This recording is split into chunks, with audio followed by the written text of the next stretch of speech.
welcome to this week's Three Legs, Four Wheels F1 podcast. It's Paul here with Sean, Chris, and replacing Kieran for the night, we have...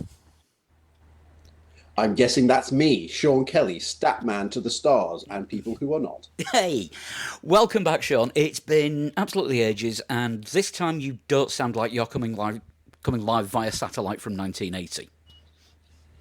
I can try. No, add something to the show. No, it's all right. That happened last time, and I remember the messages you sent me. Yeah, if it would sound better, I sound like I'm coming from Poland when they've just declared martial law. I am happy to facilitate, but in the meantime, really getting in with these modern references tonight.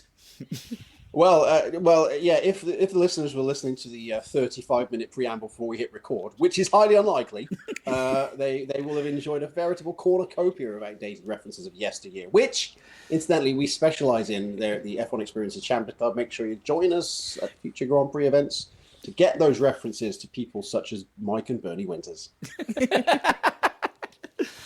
Bring your own St. Bernard.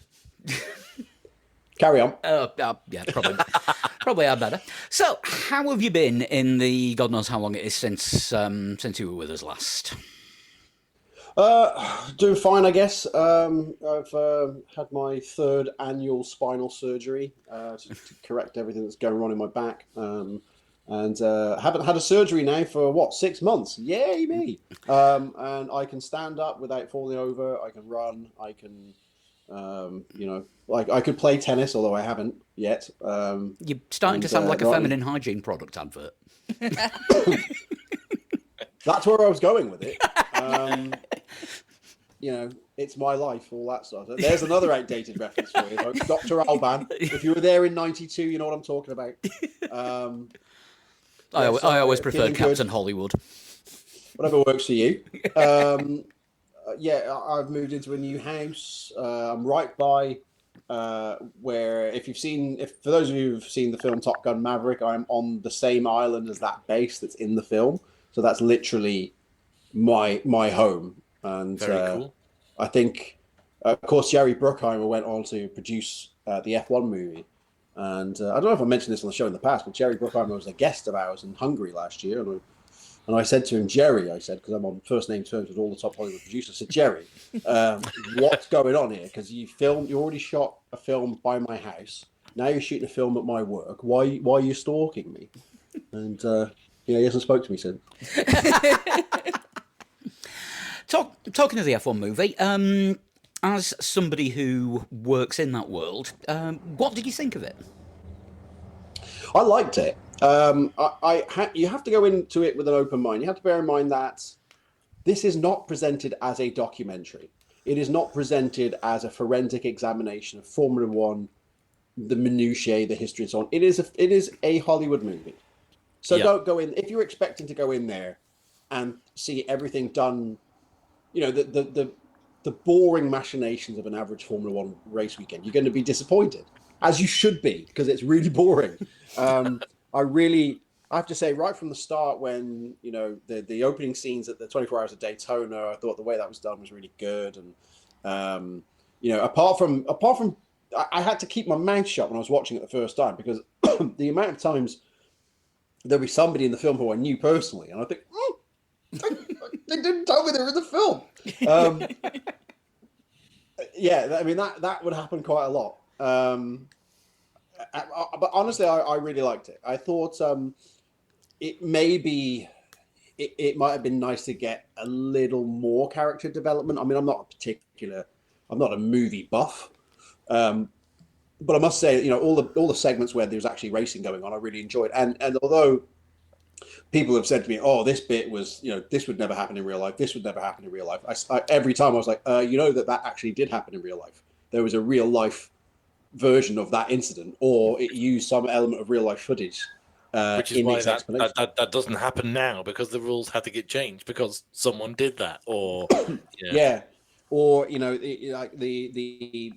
if anyone hasn't seen the film, I don't want to give away any plot spoilers, but there's a serious incident in the Italian Grand Prix where it seems what happens in it seems quite preposterous, but actually there was an equivalent of that incident in a Formula 3 race back in 2019. So you think, wow, that looked completely beyond believable. And yet I can pull up a YouTube video in 5 seconds that shows you happening in real life at that same corner. So, are we talking about something that happened at Parabolica and nearly made them reopen the banking? Yes. Yeah. So yeah, I don't want to, as I say, those of you who've seen the film knows the incident I'm talking about, but I don't want to spoil it for those who have not. But yeah, by and large, I really enjoyed it. And yeah, I get it. Brad Pitt's 60-year-old, not 60-year-old free drivers. Yeah, fine. He's he plays an arrogant little git, but it wouldn't be interesting if it was some like automaton, like 18-year-old kid who's spent like 17 of those 18 years in a go-kart, and all that sort of stuff. It would be boring. You need some sort of character interest there. And yeah, I honestly, I thought it was all right. What did you guys think? Yeah, once you get past it's difficult being a Formula One fan and talking about it so much, because there was a lot of, oh, that's not right. Why is the 24 Hours of Daytona in the middle of the F1 season? Or when did the F1 season run from September to August? Because Daytona's in January. But once you get over the sort of the nitpicks, which You're being very polite. I hated it. Yeah, I am a fervent nitpicker. Now, I had a palate cleanser after the race. I watched Gran Turismo, and that made the F1 film infinitely better. Yeah. But yeah, I mean, see, I think that the problem is that, and obviously I should be the worst offender as someone who's sort of custodian of the facts and figures of F1 history. I should go in there and say, well, that's not right. That's that's factually inaccurate. They shouldn't do it that way. It should be this way, right? It's like, no, just shut up.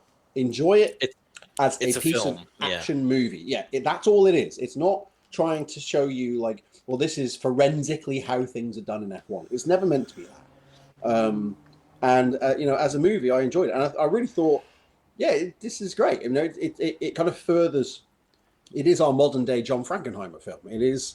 It does take a snapshot of where we were in 2025 in the history of Formula One, just as Frankenheimer's film gives us an insight into what F1 was in 1966. And 50 years from now, when we see, the archive footage of, the late Toto Wolff and the late Fred Vasseur, in the same way that we do with, the late Graham Hill, and, long after all of the people have been and gone, we'll be like, that was the world they lived in at that time. That to me, that it did a good job of that. Yeah, I would agree. I think he captured that well, but again, much like Paul, it was difficult for me because obviously I've only seen it once, went to the cinema to watch it, but it was difficult for me to get past the whole sort of, no, wait, you can't do that because, oh, no, wait, hang on. But if you take your brain out and just leave it to one side, it's a great film. But it's difficult to take your brain out when you've been so involved in the sport. You've invested so much time in over the last however many decades. I just found all of the characters deeply unlikable, which I think was sort of where I struggled with it. There was no one to cheer for. Yeah. Well, I mean that's a fair comment. That's just a matter of taste, isn't it? I could see that. Certainly, because there are certainly there are flawed characters. I mean, normally flawed characters make a film more interesting, but then perhaps it would have been too much. It would have been too much to make Brad Pitt's character the squeaky clean superhero who can solve everything in the world ever.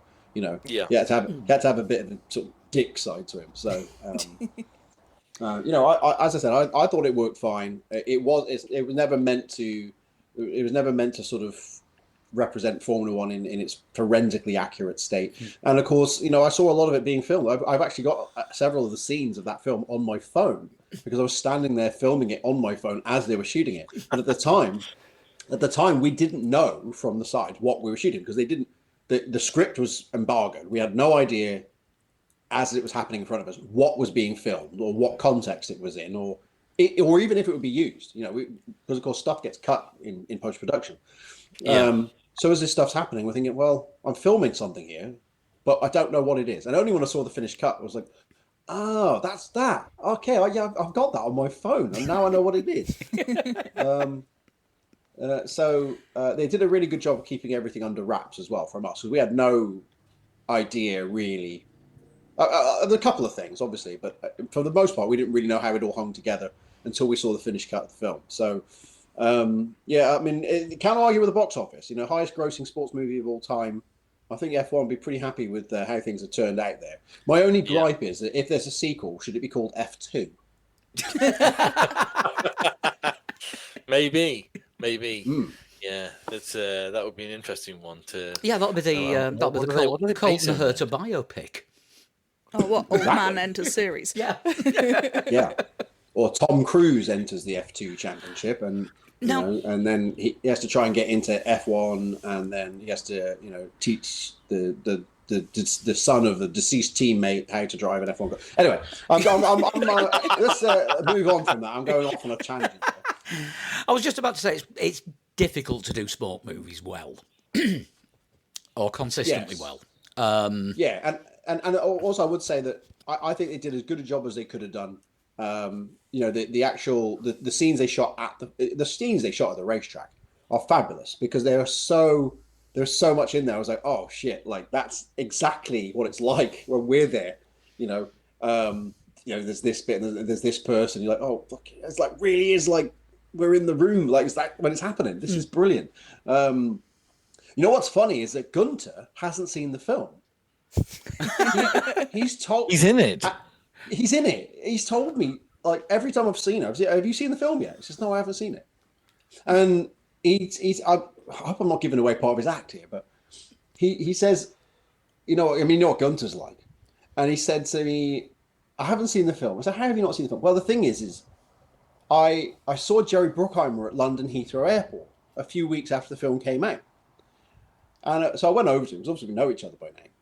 I said, Jerry, how you doing? And Jerry said to me, have you seen the film? And Guenther said, no, I haven't seen the film. And Jerry said, what do you mean? How can you have not seen the film? You're in the film. And Guenther always said, Guenther tells a story better than me, but he always ends it the same way. He says, because you did not fucking invite me to his premiere. When he did a speaking date over here a few months ago, and he said he's not even watched any of the Drive to Survive with him in it. He said that he didn't like to watch himself. Yeah. I mean, we've turned that into a bit of an onstage skit in its own right. The fact that he doesn't watch himself in Drive to Survive either. No, I've not watched Drive to Survive. I've only seen the very first episode, which of course is the very first episode was the one where Guenther is most prominently featured. I've not seen any of the others after that. That was the one that gave us the Rockstars and Wankers feature after every race. Yes, yeah, it did. But the thing is if you're working in it, and I don't want to sound like precious or aloof here. I mean, if you're working in it, the last thing you want to do is go home and watch a documentary about work. It really is. It's a big turn off to just think, oh, do I have to watch this? I've just come back from, 14 hours on a flight from God knows where, and they come home and watch a bloody documentary about Formula One. Like, can I not watch like cat videos or something? Anything. One thing I will say that links the kind of things together is I kind of hope that people who watched the F1 film and enjoyed it as a movie and thought, that kind of looks like something worth watching, will then sort of filter into the Drive to Survive, sort of, obviously that show was huge in terms of like gaining sport popularity. But I think the film and Drive to Survive could be linked, if you know what I mean. Like the film and this next series of Drive to Survive that comes out. Yeah, it's been, I've got to say, I mean, Liberty Media have been so good at finding every nook and cranny into which they can promote Formula One to eyeballs. I mean, I'm sure I've said this on your show before, but in the nearly 10 years since they bought the commercial rights, we've gone from being a dinosaur of a sport, which is only really populated by a bunch of crusty, middle-aged white guys, all of whom have been watching Formula One for decades. And three of them are in this. Three of them are in this podcast right now. Well, indeed. But now you go to a Grand Prix now. I mean, if I look at the head count around the room, whenever I'm in the hospitality space, it's nearly 50-50 male and female. And not only that, the average age is way down. it's not like all grey-haired people anymore. It's like Yeah. it's the 18 to 30 demographic. It's much more multicultural. The interest is much more. I live in America, right? So the other day I went out shopping and I went to 3 different clothing stores, and all 3 of them had Formula One merch in them. And I don't mean like the team gear. I don't mean like here you can buy the same shirt that Max Verstappen wears in the press conference. I don't mean those shirts. I mean there's like fashion stuff. So like there's a Max Verstappen like T-shirt that you can wear that's just, you just wear it casually. So you go into American Eagle and they've got stuff from Red Bull and McLaren. You go into Hollister, they've got stuff from McLaren. It was unbelievable. It's like every clothing store's got something from F1, and not just like the team logo. It's like the equivalent of a football team. Like, well, not every you want to support the football team, but you don't necessarily want to wear the home shirt all the time. There's other stuff that you can in the fashion sector that you might like to wear, and Formula One's diversified, and now it's to the point where it's I don't want to say it's everywhere, because it's not like everybody you see walking down the street is wearing it. But put it this way, it no longer raises eyebrows or surprise when you see it. When I came out of one of those clothing stores and a guy walked past wearing a Racing Bulls team jacket, not a Red Bull team jacket, a Racing Bulls team jacket. I was literally like, I can't believe where we've ended up here. This is, the idea that somebody would be wearing the clothes of the 6th place team in the Constructors' Championship is unbelievable. I mean, you say about Liberty doing everything they can to get eyes on the sport. Strange tweet from them this afternoon congratulating Yannick Sinner. Yes, big fan of the show. I know he's always downloading your podcast. He's from the same part of the world as Guenther Steiner, the German-speaking part of Italy. Yeah. Well, firstly, Yannick Sinner is a Monaco resident, which means he's in with all that crowd. That says it all. Not that I would have any connection whatsoever with that crowd, obviously. You wouldn't say be in the same automobile club as any of them. No, don't know what you're talking about. Yannick's a big F1 fan, so I guess they felt like there was something to be said there. It does feel like a bit weird though. Is it like, okay, great, we get you're a big F1 fan, but there are lots of big F1 fans in the world. What if his opponent was a big F1 fan? It's like, ha ha, you lost, F1 fan. You suck.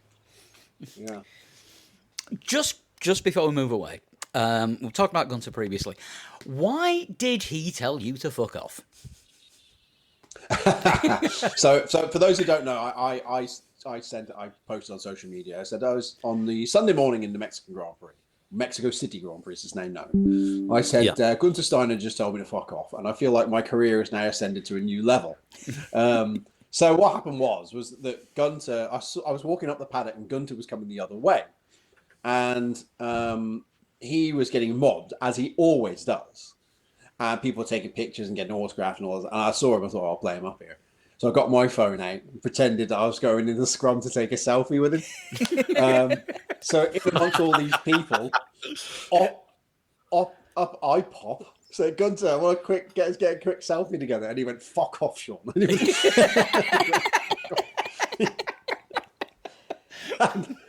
And all I did after that, I went away going, oh my God, he knows my name.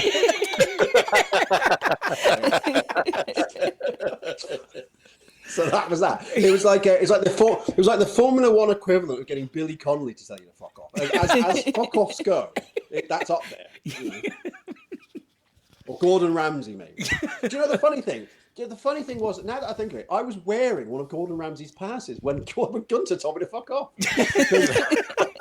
There's a thing now, Gordon Ramsay provides a cuisine at the F1 garage. I've seen this. He gets a lot of TV time. Yeah, it's the top tier of F1 hospitality because it's a private suite in the garage at the end of the pit lane. And I needed one of those for access to Paddock Club because I was having a meeting. I wasn't going up there to try the food. I was going up there to have a meeting with my boss. And I was wearing, and it literally says Gordon Ramsay at the garage or whatever it says. So I'm wearing one of Gordon's passes, and I've got Guenther swearing at me effing and blindly. So basically, the equilibrium in the world was all set on Sunday morning in Mexico City paddock. That is amazing. Sorry, I just put my microphone down. I'm juggling about 3 different things at once. What are you doing here? I did think I'd killed the conversation, Stone. No, you haven't killed the conversation. I was waiting for Paul to say something, but he's doing some clearly vape too busy admin. to listen to you. I was It's all right, I'll have another sip of my tea. I was juggling my vape at the time. I do apologise. At least nobody can hear me using it anymore. Right, so the current season. That. Yes, the reason that we're all here. Who do we think is going to come fourth in the championship? George Russell. But seriously though, you will remember this better than anyone else. When was the last 3-way fight this late in the season? It would have been in it was certainly 2010. We had 4 drivers with a chance of the title at the last race. That's the only time that's ever happened. Yes, that was the year that Petrov got in everyone's way, wasn't it? Well, it got in Alonso's way. He didn't get in Alonso's way. Ferrari pitted him and he came out behind Petrov. It's not Petrov's business. It's not Petrov's business to let him through. Yes, that was quite clear. Well, Petrov was in position. He wasn't lapped, so it's like you have to pass me. Vettel and Webber, Hamilton and Alonso, wasn't it? How were the 4 drivers then? Yes, that's right. Yeah, and Vettel had not led the championship at any point that season until the last race. Yeah. So Vettel won the title that day, having never led the championship before in his career, which has a correlation with 1976. James Hunt never led the World Championship until the day he won it. But James Hunt never led it again. That was the only day he ever led the World Championship, was the day he won it. Now, of course, Max has a shot at winning this championship without leading it at any stage in the season. Which I'm fairly certain, without checking, those are some very rare instances there of a driver only leading the championship on the last day. So there can't be too many other examples down the years. I mean, we've been comparing this season all along to 2007 with McLaren infighting, and then somebody coming along who seemingly had no chance to take it from them just because. Well, they can't get the house in order. Yeah. It's one of the unfortunate parts about having 2 very competitive drivers in the best car, is that sometimes they end up tripping over each other so much. I mean, obviously the other example is Williams in 1986, who were clearly the best team, but somehow fumbled away the drivers' championship to Alain Prost, and. It can happen. It's obviously you'd rather have 2 drivers racing for the championship. It's just it doesn't help that Piastri's gone off the boil lately. I mean, if Piastri had carried on at the rate he was going, Verstappen would not be in the equation. But they've opened the door to an extent. I mean, the thing is if Max, we need to put this into context. I mean, Max is still far enough behind that if he got every single point in Brazil this weekend and McLaren scored 0, he will still be in 3rd in the championship. So it's not like, oh my God, this is in the bag for Max now. It's like it's still a long shot, but the McLaren are basically running out of wriggle room. They should still win it. They should still win it, but they will. It is getting into the territory now that if they make a balls of it anymore, that Max will be in striking distance. Yeah. Yeah, and I strongly agree with that as well. I think the last driver you'd want on the grid with the mathematical possibility being in the form that he's in at the moment as well, and in the car that appears to have turned a corner, is Max Verstappen in a Red Bull. Yes. You really don't want to see that in your mirrors, not just during a race, but figuratively speaking, in a championship fight. Yeah, and it is true that car has turned a corner, because at the start of August it couldn't turn corners. Verstappen was 1 minute and 12 seconds behind the race winner in Hungary, and from there they've somehow got their act together and managed to. I don't know whether there was a breakdown in communication within the team, and maybe that's part of what led them to give Christian Horner his the old P45, but whatever they've done seems to have pulled it all back together, because there has been there has been a bump in Yuki Tsunoda's results as well. Not obviously as noticeable as Max, but he's been scoring a lot more points lately and has looked a little bit more at the races.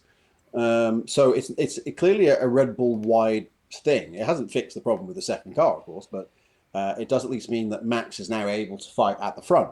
So if the McLaren guys, as I said, make a balls of it, they don't really have a lot of wiggle room. They need to make sure they both stay on the racetrack. I know what happened in Austin wasn't really their fault, but that was very unfortunate that they took both of them out.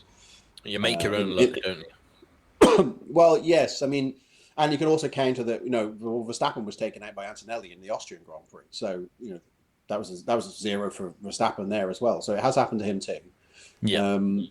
But, I mean, Verstappen was 104 off the lead before Italy. Nobody has ever come from more than 4 Grand Prix victories behind, regardless of the points format in history, to win the title. The furthest back was the aforementioned James Hunt in 1976. He was the equivalent of 3.9 race wins behind Niki Lauda when they went into the ill-fated German Grand Prix at the Nürburgring in 76. And of course, you know what happened there with Niki Lauda. Niki had to miss races, and that's partly why James started to catch him.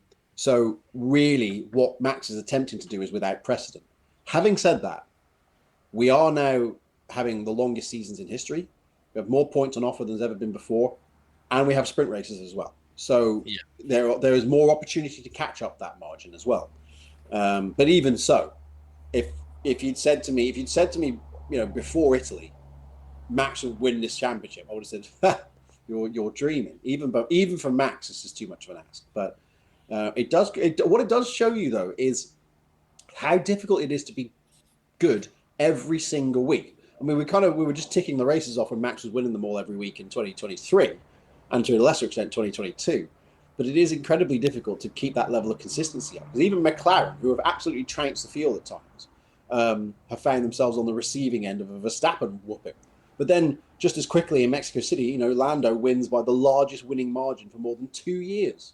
So it swings and roundabouts, isn't it? It's that's the good part. Is why we run the races. I said that Max was out of it. He's not. Yeah, I did too. I thought that too. Realistically, he was out of it. We now come to a situation though that in Sao Paulo last year, we went into race day last year with a thought that after the sprint result, if Lando had won the race and Max didn't score in Interlagos, the Grand Prix last year, I think the gap would be down to 19 points, and we had us a championship well and truly on. Well, as it turned out, it was game, set, and match. Game, set, and Max. Why not? Game, set, and match to Max. Because, of course, he won that race from 17th on the grid, and basically that was the one that put it to bed. It was like, oh, that's just ended it right there. Max is going to win this title now. And maybe we'll get that this weekend. He only takes one. Max only needs to get bumped up the arse once, and then one of the McLarens wins, and it's like, well, that's ball game now. He's not going to catch them now because he's going to run out of points. So it's a delicate stage, and that's a good thing. We all thought it was cut and dried. It's definitely a McLaren, but the fact that Max is in there, like the proverbial hemorrhoid in the arse of the McLarens, the fact that he's there makes it so exciting. And once again, it just further strengthens the lore of Max as the most exciting driver of the generation, which I've said for years. Yeah, I mean, you definitely can't take it away. Obviously, with it being Interlagos weekend, I've seen countless replays on various social medias of the save. Oh, the one from 2016. Yes. When he spun it. Well, he aquaplaned and headed straight at the barrier, and then just as he was about to smash into the barrier, it went straight again. Yes, the race that we actually managed to watch in 2 separate airports. Wow. Did we do that? Impressive. Yeah, we're on our way back from Hard Rock Hell, and it started when we were in Liverpool, and by the time we got home, it was still going because of the red flag. Oh. Yeah. Dan came around here that day to watch that race. And I said at the end of that race, I think Verstappen went from 14th to 3rd, I think, in that race, in the last 15 laps of the race, and I remember saying, I tweeted about it. I said, forget Spain, because of course he'd won the Spanish Grand Prix on his Red Bull debut. But that really was a strategy win because he 2 stopped and Ricciardo had 3 stopped, and that was really the difference in it. But that Interlagos 2016 race was like, okay, this is the one. This is the Senna at Monaco race. This is the one they'll talk about decades from now. And here we are, nearly 10 years later, talking about that exact race. Yeah, which is a much actually, which to me it was a much more impressive drive from Max than the one where he won the race last year. Because what gets lost by history last year, everyone goes on about, oh wow, what an otherworldly drive, blah blah blah blah, and they completely missed the fact that he didn't make a pit stop when the red flag came out. Everybody else was pitted. So by the time the red flag came out, he had a penalty-free tyre change. So he saved like 25 seconds on that. So no, that's been written out of history for some reason. So it was good, but all right, he didn't make up all those positions purely from just pace. There was a little bit of good fortune involved.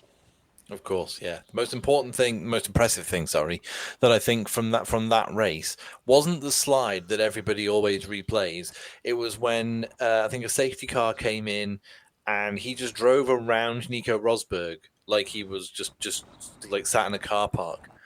Just around the outside, like on the wetter line when everybody's trying not to spin on a safety car restart. Max went, "Nah, I'm just going to drive around you on this line because I can." It was that to me was far more impressive than the save. Yeah, I mean, there are countless examples when it comes to Max, isn't there? I mean, he is brilliant.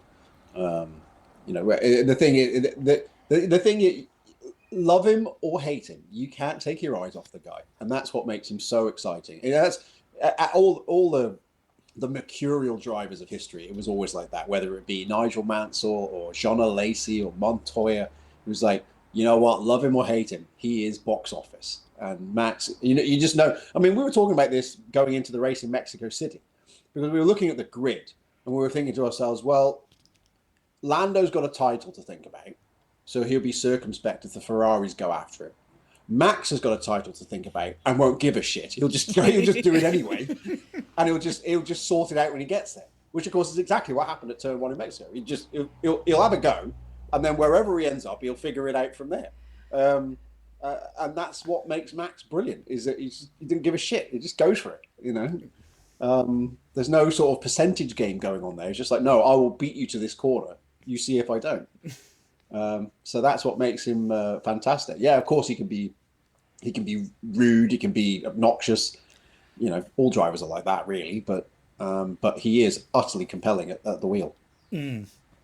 I mean, the only time I overtook him in sim racing, I crashed straight away. So, what the real Max Verstappen? The real Max Verstappen. It was a practice session for the iRacing Daytona 24. I was in an LMP1 and he was in a GT3. GTE. It was back then. So was it that you overtook him, or did he get out the way because you were in a faster car? It was a little from column A and a little from column B, but I drove past him at a faster speed than he was going. And got that amazed by it, I forgot the next corner was coming up and went straight into a wall. But you realise that somewhere in Monaco, at the Seaside Plaza on the 14th floor, wherever he lives, Max Verstappen was probably pissing himself at your expense. I have absolutely... What the fuck is that guy doing? I have absolutely no doubt he was pissing himself at that. That was nearly the end of my sim racing career. Yes. Yes, well, the thing is if you should ever have a private audience with Max, you can always open and say, remember that dickhead who crashed as soon as he went past you? Daytona. Yeah, that was me. That broke the ice. And he will remember it. Yeah. I bloody will. Anybody else got any questions? Because I'm gasping for a drink and I need to open this can. Well, I think we need to sort of move on to the fact that we've got this Brazilian Grand Prix upcoming, haven't we? So we should probably move on to sort of previewing that.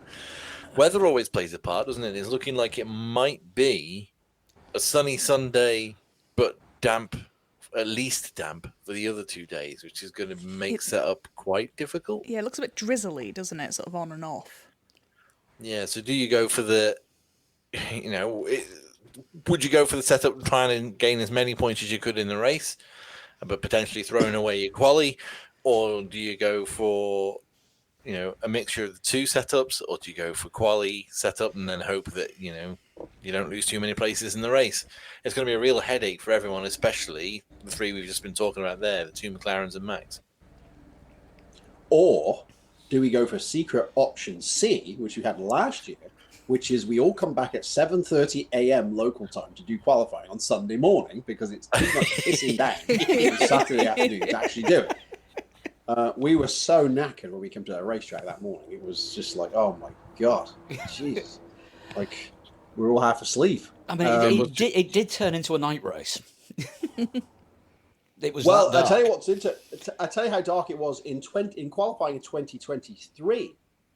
It was so it didn't rain until the end of Q3, and then this hell descended upon us. This incredibly dark cloud in what had up to that point been a blue sky, and it suddenly moved over us like this UFO. It was actually scary because like Independence Day. It brought with it gale force winds and everything. It tore the roofs off at least two of the grandstands, and we could see structural damage happening around the track because we were up on the top. We could see it all happening, and we eventually were evacuated by security at the end of Q3. So I was like kicking and screaming. I was like, "No, we're on the air! We're on the air!" And they were like, "No, you have to go now. Like, you better be careful. If this roof collapses on you, you'll die."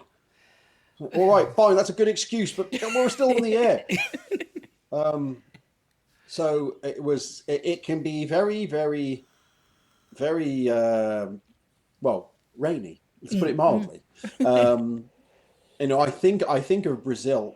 It feels like most days I'm at the track at Interlagos. It starts out perfect sunny blue skies, and you just say, "Oh, what a fantastic day to wear a bulletproof vest." And then by the end of the day, it's pissing with rain, and you just think, "What are we doing here? This is miserable." But then the racing starts, and the thing is with Interlagos is that it is undeniably one of the great Formula One race tracks, not just circuit, but a racing track, a track for racing. Interlagos has few matches in the world, and although I jest about the relatively, let's say, undesirable neighborhood in which the track is actually set, there is Interlagos has something that you can build your $1 billion ivory towers, but Interlagos has got a lot of soul and a lot of energy. Like that Brazilian crowd is amazing. They are. It's honestly, it's like Silverstone. It's like they are so into it, and that it's got a lot of passion in that house when that place is full and it's rocking. And I got to say, this is a little bit of a tangent. I was there last year when Lewis Hamilton drove Ayrton Senna's McLaren. Yeah, and that is the most emotional moment I have ever experienced at a Grand Prix, like race or otherwise. Because they played, I'm on the stage, right? So I'm on the stage in the Champions Club and everything. So I'm sort of giving it the big build-up. So we're due to have, on our rundown, at whatever time it was, 10 o'clock in the morning, we were due to have Lewis Hamilton driving Senna's McLaren. And I'm just looking at a blank screen, or a locked-off shot of the start-finish. There's nothing happening. It is due to happen right now. And then suddenly it cut to Hamilton in the McLaren, backstage, in the car, belted in, like about to fire the engine. I'm like, and here he is, ladies and gentlemen, and like everybody's like, oh, like wow, like Hamilton is in Senna's McLaren at Interlagos. And of course, then he went out, and there's that famous piece of music that they play, the victory theme that they play on Brazilian television, that they became synonymous with Senna because they would always play it. Always, Galvão Bueno would say, Ayrton Senna do Brasil, and then they play this piece of music on the slowdown lap. Yeah, you know it from the Senna documentary, yeah. You'll know, if you've seen the Senna film, you'll know what I'm talking about. They played it on the circuit PA when Hamilton went out onto the track. So that's all they had that going off as well. And then of course the final, the pièce de résistance is Hamilton comes round on start-finish straight and gives it a boot. He comes down, how Interlagos, you come through those curves and then down past start-finish, and you hear that 3.5 litre V10 Honda engine for the first time in decades, and you're just like, oh, it's too much. I got all dusty. And there was 2 photographers standing with me, watching this stuff and hearing it, because of course the music's going at the same time. And I was like, I'm welling up here. This is like too much. I can't believe what I'm seeing. And I turned to the two guys next to me and I said, I feel like such a prat. Like, why am I getting teary eyed? And they looked at me and said, yeah, we're the same. We've been trying not to show it, but we feel the exact same. Yeah. So that shows you, like, Interlagos can do that. There are many, many other venues which are just the best of everything. You know, I don't even need to name names. You can probably come up with some yourself. Interlagos is not that. Interlagos is run down, it's ratty, it's lived in, you know, but it's got something that you just cannot replicate anywhere else. It is just goosebumps. And that was the best part. The best part, I actually named that when I was on the official F1 podcast at the end of last season. I named that as my moment of 2024. Beyond, over and above anything else. I was like, that moment, Hamilton in Senna's McLaren, in Senna's house, with Senna's crowd, and the Senna family, and Senna's music. It was like, oh, this is like... Did the crowd go as nuts as well? Did they go crazy for it? Yeah, everyone was like, oh, this is too much. This is amazing. Like, because of course it's only Sir Lewis of Hamilton could do that. Because if it had been anybody else, it could have been Bruno Senna. It would have been like, wow, this is cool. But because it was Lewis, because it was like, well, Lewis is kind of like the modern version of Senna. He's granted Brazilian citizenship, and he's like, they love him in Brazil. And Hamilton spent his whole life going on about how Senna is like a hero to him, and to have him in Senna's car, that's one of those. It's one of those moments where you think, "Oh, I'll take that with me." Whenever the day comes that I go from this earth, that's one of the memories I'll take with me. That was amazing. Absolutely nothing to do with this weekend's race, but I thought I'd drop it in as a nice memory. No, I mean, it's relevant. It is relevant because, as you say, it happened. That was last year. So, yeah, I mean, I don't think there's anything specifically special planned for this year. I mean, Gabriel Bortoleto. They've got a Brazilian. They do have a Brazilian, Bortoleto on the grid. So apparently, there's quite a media swell about him. The fact that they've just got another Brazilian driver on the grid after a few years of not having one. And he's making jokes about there being no pressure whatsoever. Of course, Gabby. Yeah. Well, I mean, it is something of a free hit because, I mean, every time Sauber get in amongst them, it's always a surprise at the moment. You always think, wow, okay, well, we weren't expecting Sauber to be this good. I've actually had this conversation with the guys at Sauber. I've said, you know, what we all thought on the outside that you guys were just basically phoning it in this year and getting ready for next year. But yet, you've all kind of snuck up on us and put in some massive results. It's just unfortunate, like Bortoleto was 10th in Mexico. That's the 5th time this year he scored a point. But it always seems like every time they get a good result, one of their big rivals gets a better result. And of course, Haas got 4th and 9th. So it's like Bortoleto nicked another point, and then Sauber dropped a position in the freaking Constructors' Championship, even though they'd already got a good result. But it has been a much, you know, Bortoleto at least has a car that you can do stuff with. And, you know, every time he's made Q3 this year, he's scored points. And he's not... The thing is, he did race at Interlagos relatively recently. He raced in Interlagos in the Stock Car Series, the Brazilian Stock Car Series, in 2022. And you'd be quite interested to hear who he raced against, because he was 6th in that race. In that field were, no less than, Rubens Barrichello, Felipe Massa, Ricardo Zonta, Nelson Piquet Jr., Tony Kanaan, Felipe Drugovich. So... that was a packed field. That's like a who's who of Brazilian racing drivers. You know what? I think we actually watched that race because I definitely remember watching one with Massa. Yeah, because we get it live on YouTube over here.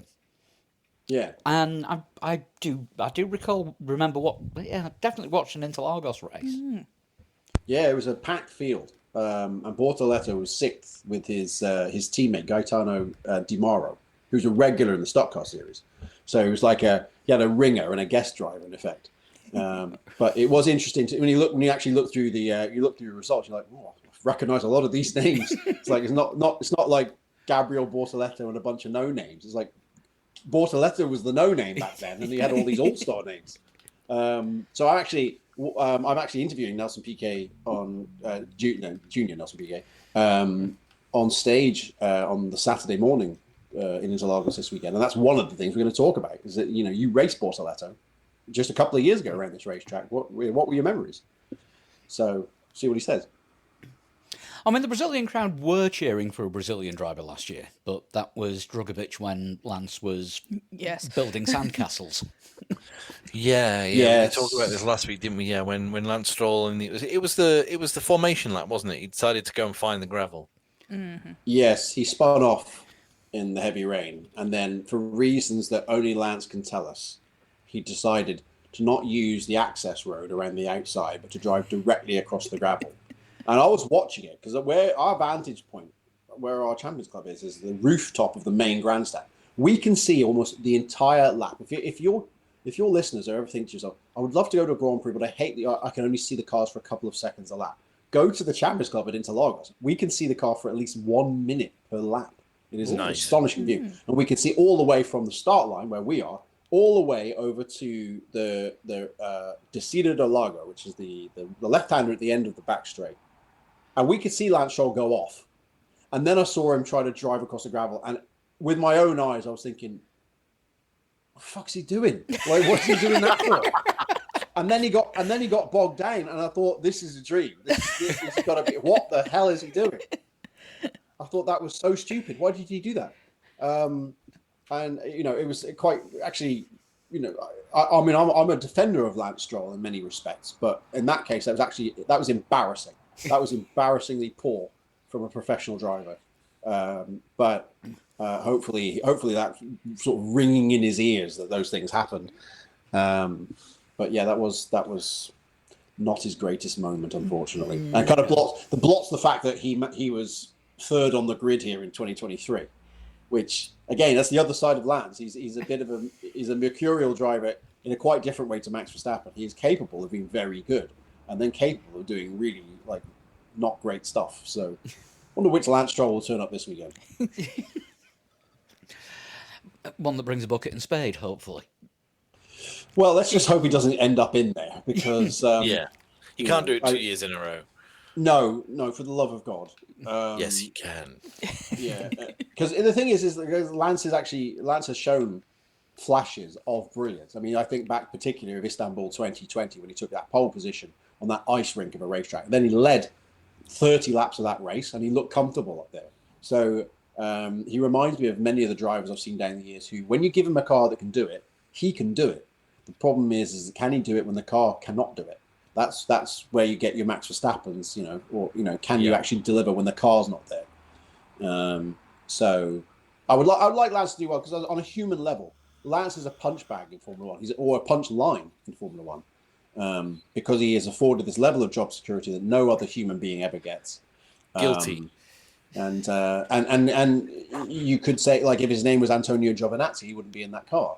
But but on occasion he does show that, or actually does have talent. He's not like a complete he's not like sort of useless hacks that we've seen in Formula One down the decades. He does have talent, but he needs to actually be consistent. Like now you're here, Lance. Like we get it. Like you've got long-term job security.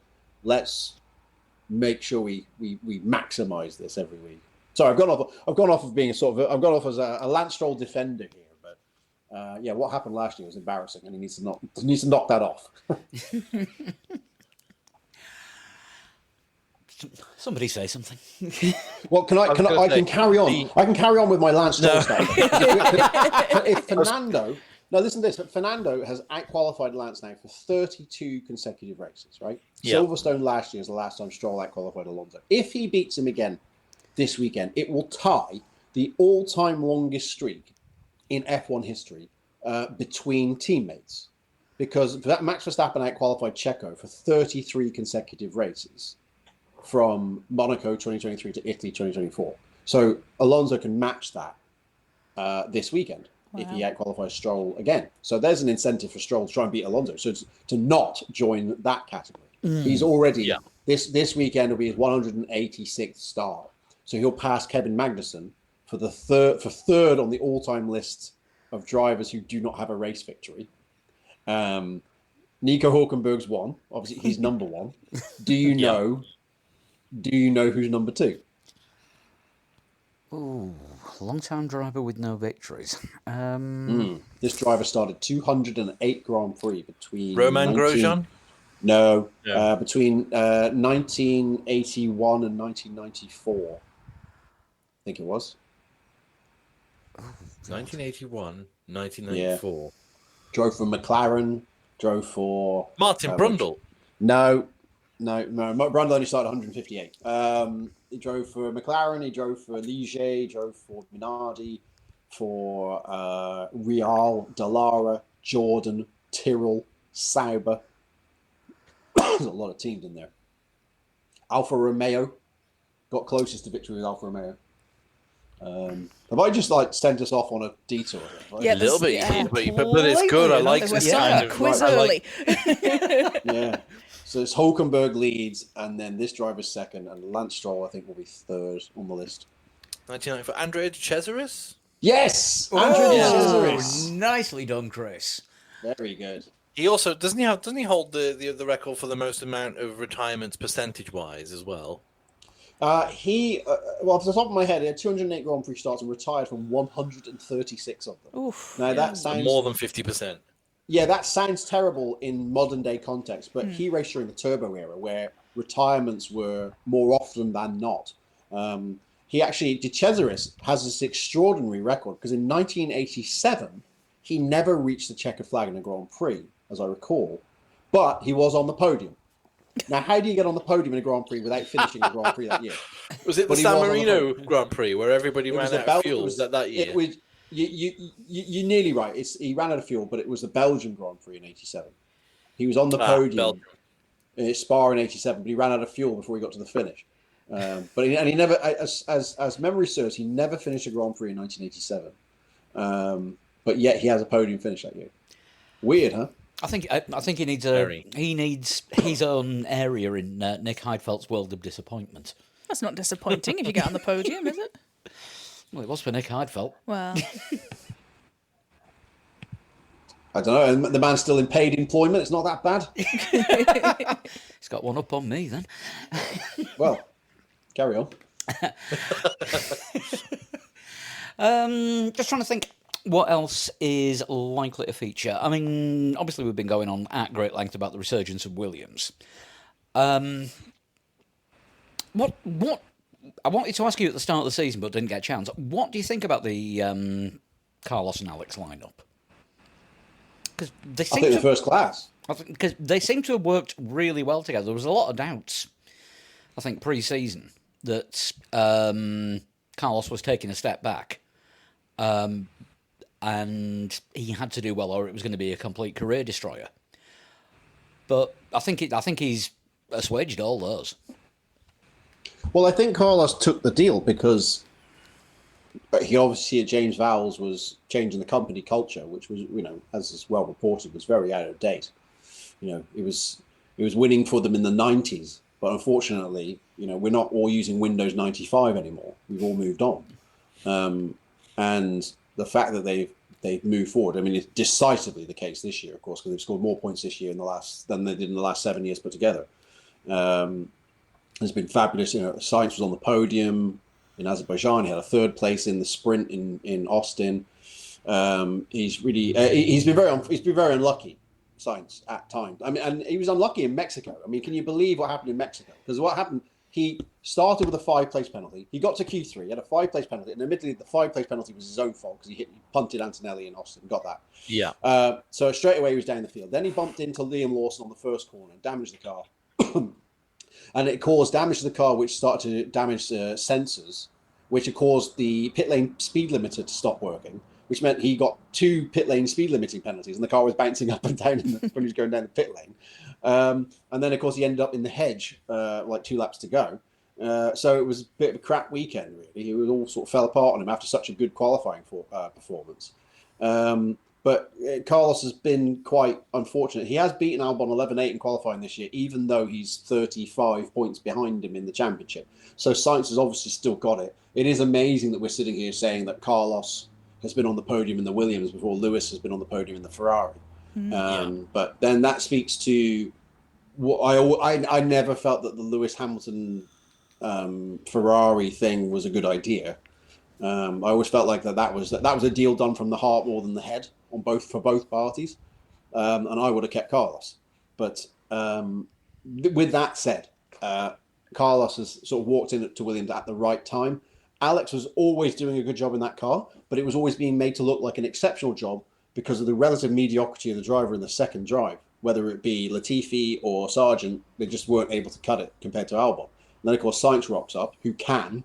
So now you've got a double threat at Williams, and yeah, it's worked out really good for them, and they're going to be fifth in the championship this year. And who knows what the future holds now that we're redrawing the districts for 2026 with regards to the tech regulations. So everything's on the up, and Carlos is part of that. It wasn't just he fluked his way in at the right time. Like, they were already going in that direction, and the fact that he basically doubled their attacking threat is not a fluke. Yeah, I mean, compared to what was in the car before, I mean, we've joked at length about Latifi and Sargent. I think Logan Sargent's actually managed to find his level in IMSA. Well, we must keep in mind that when I say that, well, Sargent and Latifi and Franco Colapinto, other than the first 5 Grand Prix of Colapinto's career, was not able to hold a candle to Albon. Of course, it was Colapinto's accident last year during this race, while the safety car was out, that led to the red flag. But we should also put that into context, because if Logan Sargent, Nicholas Latifi, or Franco Colapinto were in almost any other series, they would be absolutely top of the league. It's just once you get to F1, it's like this is the final 0.01%. I always put it into context. I put this into context when I'm talking about the academy, the F1 academy, because people talk to me about women racing in F1, and I say, well, think about it. If you've got 20,000 kids at karting level, and 19,800 are boys, and of those 19,800, 19,780 will not race in F1. What chance has the 200 girls got? The percentages are so minute. So even once you get to F1, it is like you literally find this is it. This is just the jagged edge of the tip of the mountain. So to be that good, it's like you can get found out. As I said, you put Logan Sargent in anything else, and you're like, where'd you find this guy? He's amazing. But yet in Formula One, he was made to look mediocre. But when we saw him in F2, he was a race winner. Same with Colapinto, same with Latifi. It's just that final bit. Can you be at the very top? That's a hard ask. I think a lot of it's to do with the tightness of the field as well this year. Obviously, it's the last year of a set of regulations, and the field does tend to tighten up. But I think the point was made by Oscar Piastri in Mexico, where this time last year, if you were a tenth slower than your teammate, you were maybe a space behind them. This year, if you're a tenth slower than your teammate, you're now like 4 or 5 places further back. It tends to be the same all the way through the grid as well. We've got Alpine are the last team, aren't they, I think, in the standings at the moment, but with the most amount of points that a last place team has ever had already. We've still got 4 races to go.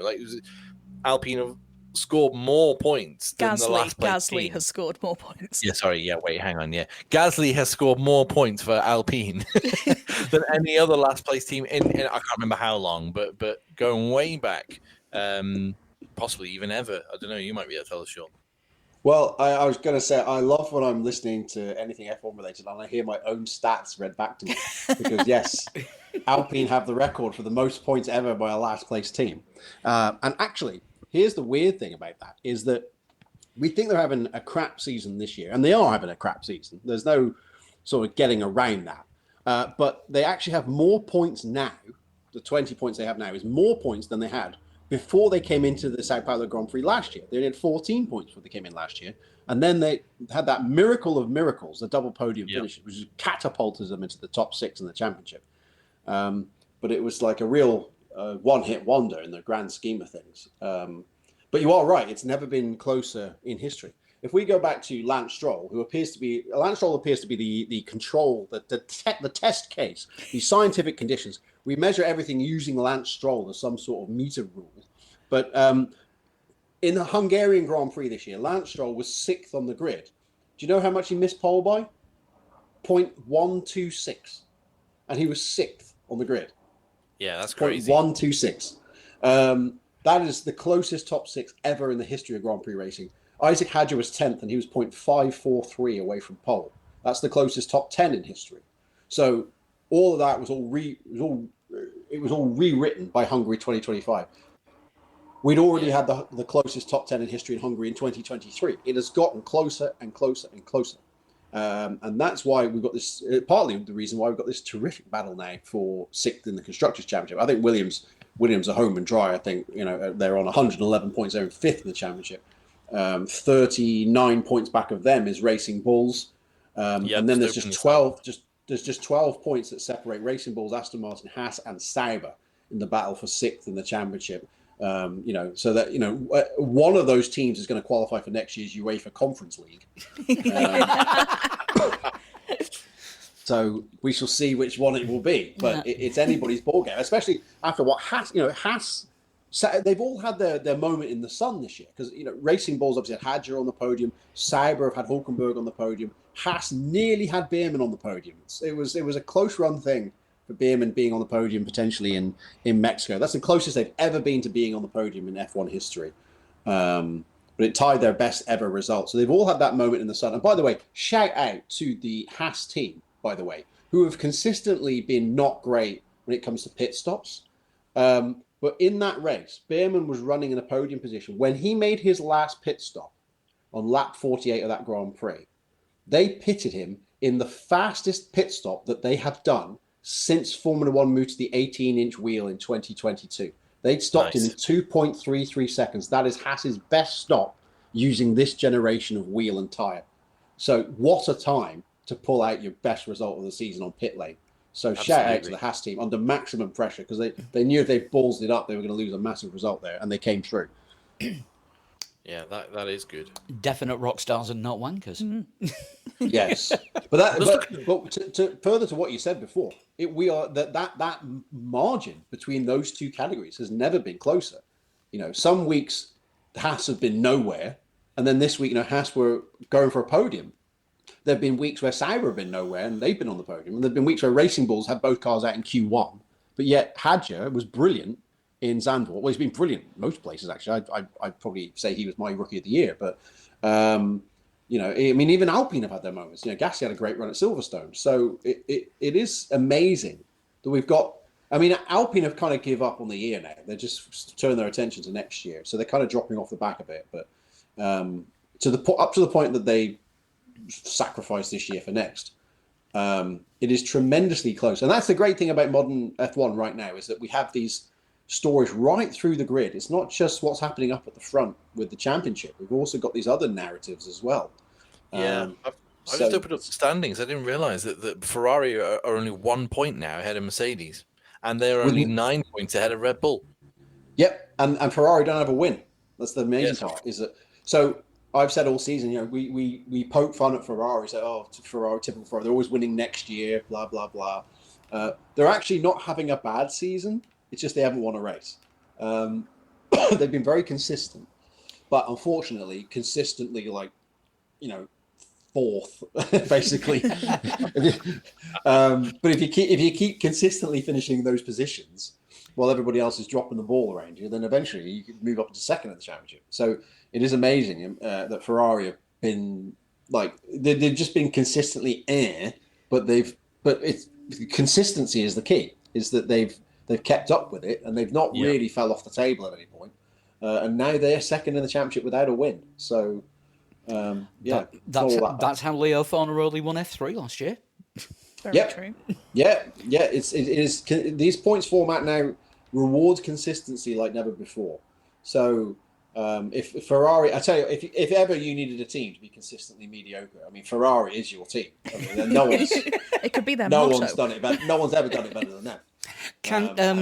As you sort of made a joke about Ferrari, could you just apologise to Niska for doing that? Because every time I have a go at Ferrari, she always has a go at me. No, it's fine. I've got receipts. Sorry, Nis. I tried. Yeah, I never would have signed Lewis. I mean, you can't see a shrug on a podcast, but I did shrug. To me, it was. And Lewis's season has not been terrible, but by Lewis Hamilton standards, it has been. No matter what happens now, Lewis will end the year with his lowest ever number of podium finishes. He's never had less than 5 in a season. There's only 4 races left, so he cannot avoid it now. And of course, you will have heard us say many times on the air how he's now got the most starts ever in the history of Scuderia Ferrari without being on the podium. And it's just, I never would have signed him. I just thought it was like you're kind of starting over at the age of 40. Usually this ends badly, the anomaly being Alonso's 2023 season. But I thought Hamilton was on the slide at Mercedes, and I thought, okay, I understand the idea of maybe a fresh set of ideas, fresh environment. Maybe that'll put some pizzazz back into it. But I thought if it was me, I would have kept Leclerc and Sainz. I don't, it was something where everybody was sort of willing it to work, and it's not that it hasn't worked, or at least not yet. It's not like I in that same podcast where I appeared on the end of season, the official F1 podcast, I actually mentioned how Hamilton and Ferrari could go the same way as Mansell and McLaren. Now, it hasn't gone anywhere near that debacle. No, it hasn't quite gone that bad. But it also, the same thing, when Mansell signed with McLaren, there was this idea that, oh, wow, and Mercedes are coming in as well. It's going to be this super team, And of course, then it wasn't. And that's exactly what we've gotten with Hamilton and Ferrari. It's like, oh, wow, it's like the greatest driver in history and the greatest team in history come together. And we've gotten a sort of, it's kind of all right, I guess. I mean, unlike Mansell and McLaren, he can actually fit in the car. Yeah, and of course, Hamilton has been nowhere near the clown show that debacle proved to be. Yeah. Regardless of who you blame for it, it turned into an embarrassment for all parties. Now, Hamilton and Ferrari has not been an embarrassment. It's just been sort of So it's not irretrievable. They could turn it round. We've seen with Red Bull this season how you can make the silk purse out of the sow's ear quite quickly if you just put things in the right direction. Get the calculations right, and suddenly the car's a lot better. The thing is if Ferrari is second in the Constructors' Championship, you can't say that Hamilton's season has been a complete disaster because they couldn't have been second without him. So no. It's not terrible. It's just It's just the best way I can describe it. Yeah, when you look at the momentum, though, I think a lot of it was to do with the hype, wasn't it, pre-season? And if you look at the momentum and where Ferrari were this time last year, they were second, if not maybe the fastest car towards the end of the 24 season. It's some interesting strategy calls as Ferrari often pull out of the bag. Meant that they didn't maybe perform as well as they should have done, but they had a really decent car. And the idea was that if they could carry that into 25 with Lewis Hamilton and Charles Leclerc, as soon as Lewis got his feet under the table, would there be a potential for Ferrari to be challenging McLaren for the championship? Obviously, now we're at the back end of 25. We know that hasn't worked out at all. Because Ferrari went down a road of like, right, let's change all these things, and they whatever they've changed hasn't worked. So, yeah, it's hard to argue that Lewis Hamilton has had a good season, but at the same time, it's not. Some people will try and write it as a disaster, but I agree with you, Sean. It's not a disaster. It's just his worst season. It's just very forgettable, isn't it? Yeah, and of course we're measuring it against Hamilton's career achievements, which are as big as any driver in the history of the sport. So anytime Hamilton has a down year, you're going to think, well, this is on the slide now. Whereas there are a lot of drivers who would think to themselves, well, this has been a great year, So there's still time, Who knows, if he gets a win in Brazil, can you imagine Hamilton winning Brazil in a Ferrari? Good Lord. Yeah, exactly. I mean, I don't think it's going to happen.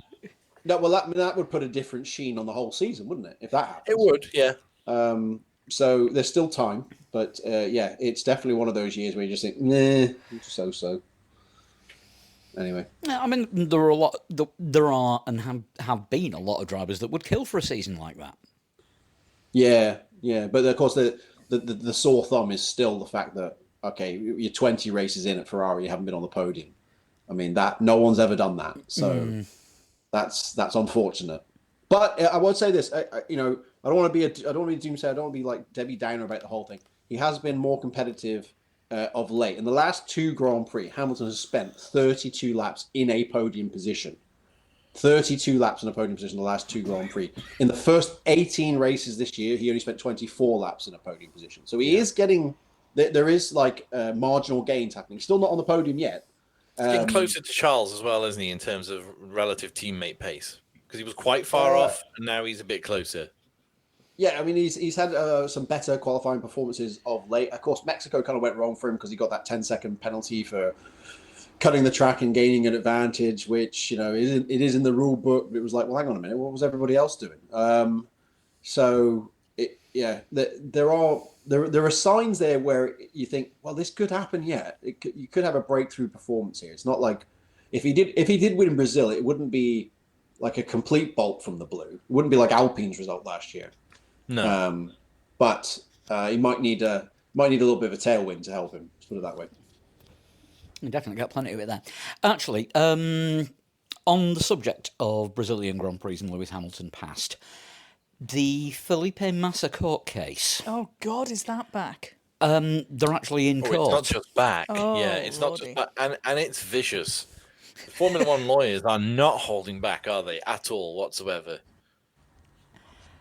Did they call his mum a slag? Well, they may as well have done. They basically said, "Look, it's gonna because Massa." Sorry, did that go out just now? This is giving you more content for your chat Your Honor, with Nelson Piquet Jr. Your Honor, I would like that struck from the record books. Any listeners who speak Portuguese, can you just let us know what Portuguese for slag is? Maybe a slag heap. That would. Yeah, that's where you're going with that. Yeah, the runoff of the anyway, refining process. Yeah, the court battle's been going on, and Formula One's defense has been very robust. Felipe Massa is seeking damages for losing the 2008 World Championship title, as he did very narrowly to Lewis Hamilton on the last corner of the last race. And he says, well, if what happened in Singapore hadn't happened, I'd be world champion. Now, for those who don't know what happened in Singapore that year, there was Crashgate, which is when a Brazilian driver who will go unnamed currently decided we never have much luck mentioning Brazilian drivers when Sean's on the show. No, so this Brazilian driver went and took the instruction to maybe have an accident so that his teammate Fernando Alonso could take advantage of a safety car and win the race. Is the which is official exactly what story not happened. that he pitched the crash rather than he was instructed to crash? Oh, I don't know. Was it? Well, perhaps. Yeah, I need to be careful with what I say. But that's the gist of it anyway. And the Formula One lawyer's defense basically says, no, that's got nothing to do with the fact you didn't lose the title. You lost the title because you were shit. I think you can't guarantee, can you? After Crashgate, yes, Massa was negatively impacted. Was that the pit stop where he drove off with the hose still attached? It Yes. was, yeah. That race as well. He was negatively impacted by that incident, but you can't guarantee if that incident doesn't happen that he goes on to get a better result. Anything else could have happened in that race. It's you can't say he would have been world champion without that incident. I think the main gist of the case is what you're saying. He's in a huff, is the gist of the case. Well, Bernie and Max knew about it in advance of the true admissions coming out. This is into Max the public Mosley, domain. not Max Verstappen, Max for Mosley. the more kind of Yes. modern listener. And not Bernie Collins either. No, Yes, Bernie very true. Eccleston, yeah. Bernie Collins. Bernie Collins and Max Verstappen knew about this. No, they didn't. Max know. Verstappen That's was about a- 10 at the That's time. the new podcast for 2026. Bernie Collins and Max Verstappen. Yeah, I'd listen to that. I mean, it'd When be I quite said- good, wouldn't it? Yeah. I mean, When I said Bernie that Collins they would were- have. that they would. Bernie Collins would have planned it in a better way. Yes. Yes. Yeah, absolutely. Yeah. When I said that they said that he was shit, what I actually mean was, I'm going to quote the defense here. It says, Felipe Massa performed very poorly. There you go. So across the season, that's the lawyer's defense. I mean, was That's he why not he lost the second? championship.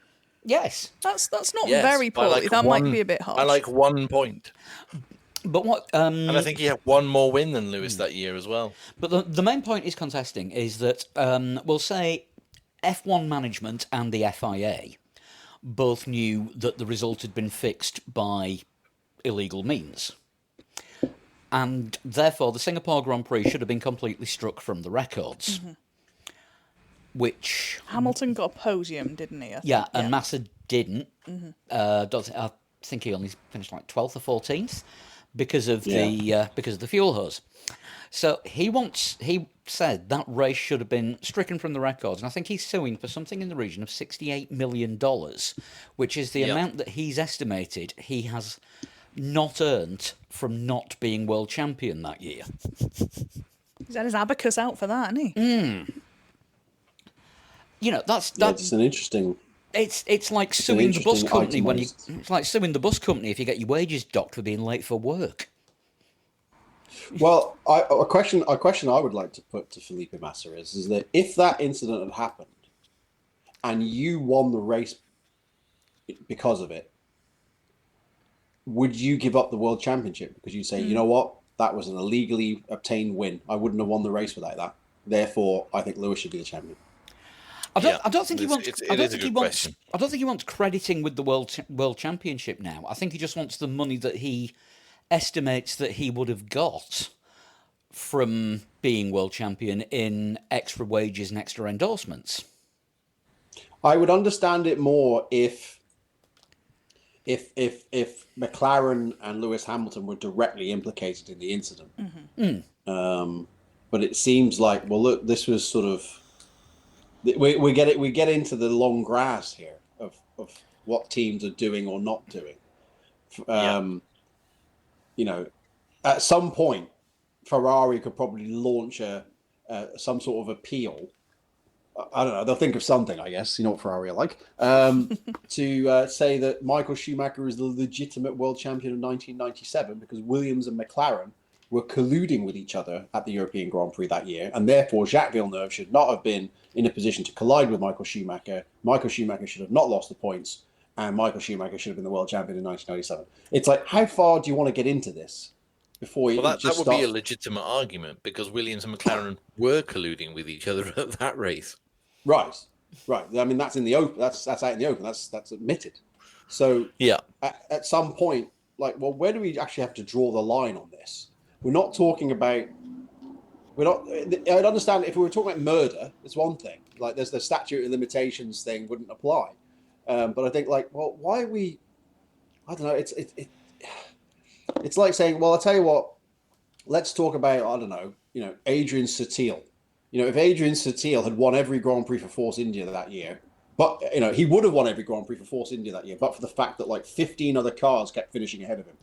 Like, so those 15 people ruined his career because he would have been world champion that year, but for that. So really, Adrian Sutil needs to sue everyone who finished ahead of him for ruining his career.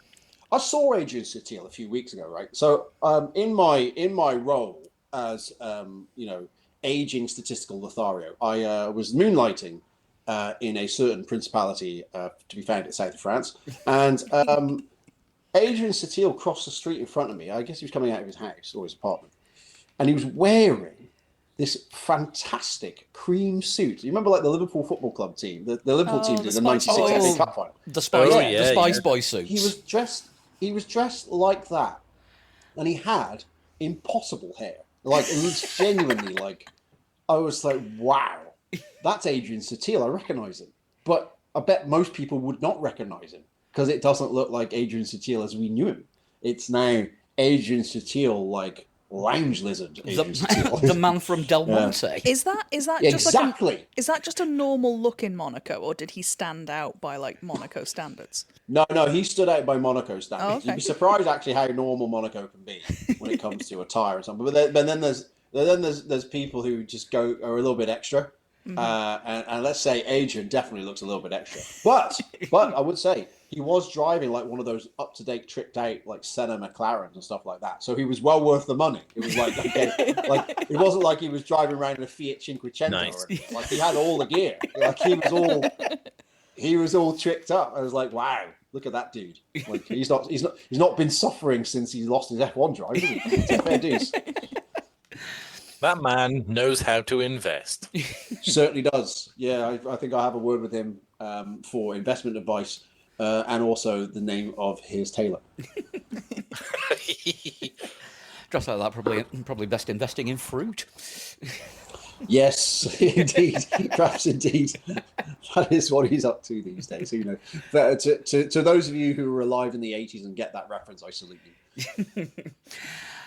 Right, where are we heading next? Somebody downhill fast. Oh, it was a low bar to begin with. Yeah, so we've limboed beneath it already. Because I've called a race-winning driver's mum a slag. That was really. I think that was the lowest point of my F1 career. But we just bottomed out there. Set the ride height a bit too low. It might be. It may well be. We hope not, it's been wonderful knowing you all. Yeah, we were talking about rookies earlier. I was going to ask a question. Obviously, you said like Hadjar, you think is your rookie of the season. What's been your appraisal of the other rookies that have that we've seen this year? And do you consider Liam Lawson a rookie, despite the fact this is his third season? Well, the delicate way we worded it was that they're all full season rookies. Lawson's had it. Yeah, that is fair. Times, but this is the first proper crack at it. And of course, in the case of Liam's case, in Liam's case, he has not, he was very quickly exiled from Red Bull. So even then, he's kind of had a bit of a disjointed start. Hadjar, I think, has been the biggest surprise because Hadjar didn't come in with the hype train that Kimi Antonelli did. And Hadjar has consistently outperformed our expectations. He is actually I think he's the 8th best qualifier of the year. Behind only the race, the big four teams minus the second Red Bull. Mm-hmm. So Hadjar is the best qualifier, the best of the rest qualifier this year, and of course he's top 10 in the championship, already been on the podium. Very rare for a Faenza team car to be on the podium anywhere, and he keeps chipping in with those useful performances. He's been 8th on the grid 3 of the last 4 Grand Prix. So while we haven't really talked about him, he's still up there. So, and he's been in Q3 12 times. That's also the most for anybody from outside the Big Four. So he's out qualified Lawson 13-5. That to me says everything I need to know about Hadjar versus Lawson. Then it comes to Antonelli. Antonelli, who I am still not convinced by. I wasn't convinced by him when Mercedes signed him. There have been flashes of him being great, and Mexico was the first time he's beaten Russell in a Grand Prix. That's progress. But Russell's sitting at 258, Antonelli's sitting at 97. This is going to be the lowest points total probably for a Mercedes driver since Michael Schumacher, his last season in 2012. So it is interesting that no Mercedes driver has scored that few of a points, that low of a points total, when Lewis Hamilton was at the team. Hamilton's left the team now, and they're back to an extent where they were in 2012. That's my comments on Antonelli. Behrman's looked great in the last few weeks, I've got to say. 3 straight points finishes, 3 straight Q3. It's fantastic in Mexico City, and the fact that he threw the elbow on Max Verstappen, I'm like, wow, okay. Like he didn't come to play. Like he's like throwing the elbow on Max Verstappen in a Haas. That's a sort of state. Those are some statement politics you're making when you go toe to toe with Verstappen. It's like if you come for the king, you mustn't miss. But it was like, wow, Behrman was really outstanding in Mexico, and so were the team. I mean, I've already alluded to the fact they made a great pit stop under the biggest pressure they've been under in many years. So that's been great. Behrman's had a few other. He's done a few harebrained moves. Getting big grid penalties for red flag violations twice, and both times I've been in the vicinity of their team principal Io Komatsu. What's funny is that in Monaco, when he got that 10-place penalty in Monaco for overtaking under the red flag, it got sent to the team 1 minute before Io Komatsu had to be on stage with me. So I do the whole big intro, and I'm in the Haas motorhome in Monaco, right, with all their guests in there. and I'm literally like, so, ladies and gentlemen, let's talk to the team principal who has put Haas back in contention for the MoneyGram Haas F1 team. Team principal, Ayo Komatsu. Woo! Here comes out. Ayo, how are you? It's not very well, actually. We've just had this confirmation that Ollie Beerman's got a 10-place grid penalty for the red flag violation, so I'm pissed off. Good, excellent. So how's the rest of the day then? And that's how it went. So, and then, of course, it happened again at Silverstone when he threw away what would have been a career best start because he had a 10-place penalty in Silverstone as well. But with that said, he has also counterbalanced it with some outstanding performances. And Mexico obviously was the real crowning part of that. Bortoletto's been fantastic. You know, he's out-qualified Hulkenberg 11-9. We all think Hulkenberg's a ringer in qualifying. We've always said that for years. Hulkenberg's fantastic. So if Bortoletto is coming at Hulkenberg with those numbers, you're like, wow, okay, this guy's for real. And Bortoletto came in kind of like with no hype, much like Hadja. It was like he just got sort of stuck into the second drive and like, you know, do what you can with that. Yeah, he seemed to have a few dodgy races, didn't he, early on in the season, but he really picked up sort of after the break. Yeah, well, whatever. Early on, I don't think the Sauber was that impressive early on, but clearly Sauber made progress, and Bortoletto has now got a car he can do stuff with. And as I said, you know, points 5 times this year. There have been several instances this year where Bortoletto has given Sauber their best result at a racetrack since, you know, in a decade. You know, it'd be like in Hungary, it was their best since 2007. In Belgium, it was their best since 2012. In Italy, it was their best since 2013. So a lot of those numbers coming in with Bortoletto. And of course, Sauber now have scored more points than they've ever done in a hybrid era season. So it's been a real comeback year for Sauber, and he's been part of that. It's not all been Hulkenberg; it's been partly Bortoletto as well. By the way, as an aside to that, I don't know if you caught this. I'm sure Crofty must have said it at some point, but I was really just staggered by this. Hulkenberg qualified 4th in the Austin Sprint. Now, the last time a Sauber started 4th in any race format in Formula One was Nico Hulkenberg in Austin 12 years earlier. It staggered me. Wow. I could not believe it. And I told Sauber that, and even they were like, is that for real? Literally, it was the same guy in the same grid position at the same racetrack 12 years ago, the only time he's driven for you before. It was amazing, an amazing coincidence. I'm going to mute myself for a second here because I got a cough. So you talk amongst yourselves for like a second. So yeah, I was just going to say the Bortoletto thing. He's got 2 nicknames in this household. It's either Bortoletto, and then I say early on in the season with a name he hasn't had for a while now, Bortoletdown. But he hasn't been Bortoletdown for a long time. He's been Bortoletto. I was going to say he has not let anybody down. In fact, it's been several seasons since Bortoletto let anybody down because, of course, he came storming in on the back of those back-to-back F3 and F2 titles. And you know, whenever somebody does that, goes back-to-back on that, you know we're talking top-shelf talent. That's George Russell, Charles Leclerc, Oscar Piastri territory. So we knew Bortoletto had pedigree coming into it, but we all expected him to be a laggard in the back of the grid, and they have not been that at all. So, you know, good luck to them.